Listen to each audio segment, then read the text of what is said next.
రాష్ట్రంలో జరుగుతున్నటువంటి నేను గతంలో కూడా చెప్పిన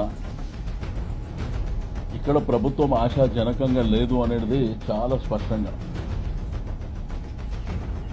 మీకేంటంటే ఈ గడిచిన 15 రోజులు తీసుకుంటే ఎలక్షన్ ఇంకా మేబీ 1-2 మంత్స్లో ఉన్నాయి.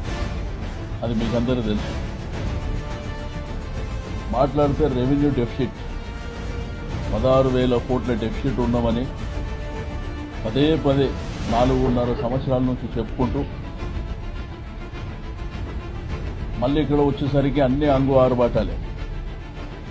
అంటే ప్రజాధనాన్ని 1,000 కోట్ల రూపాయలు దుర్వినియోగం చేస్తారు. రెండోది నిన్న మొన్న పప్పు బెల్లాలు పెట్టి నిన్న రాత్రి కార్పొరేషన్లన్నీ అనౌన్స్ చేశారు. గతంలో ఉన్నటువంటి ఫెడరేషన్లకే దిక్కులేదు. మొన్న పార్లమెంట్లో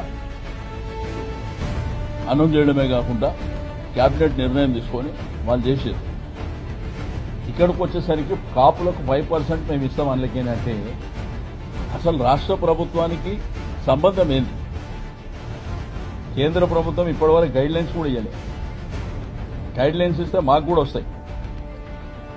రెండోది ఒక రాష్ట్ర ప్రభుత్వంగా కేంద్ర ప్రభుత్వం అనౌన్స్ చేసిన దాంట్లో ఒక 5% తీసి ఇస్తామనేటువంటిది ఎక్కడ చట్టంలో ఒప్పుకోదు. అది జరిగే పని కాదు. కానీ ఇక మా ఇష్టం అన్నమాట. ఎందుకంటే ఆంధ్ర రాష్ట్ర ప్రజలు ఇక మేము ఏమి చెప్పినా నడుస్తుంది. పొద్దున ఏం చెప్పినా నడుస్తుంది, మధ్యాహ్నం ఏం చెప్పినా నడుస్తుంది, రాత్రికి ఏం చెప్పినా నడుస్తుంది అనే భావనలో వాళ్ళు ఉన్నారు. బట్ అల్టిమేట్గా ప్రజలు చాలా ఉత్సాహంగా ఉన్నారు. తీర్పు బ్రహ్మాండమైనటువంటి తీర్పు ఇవ్వడానికి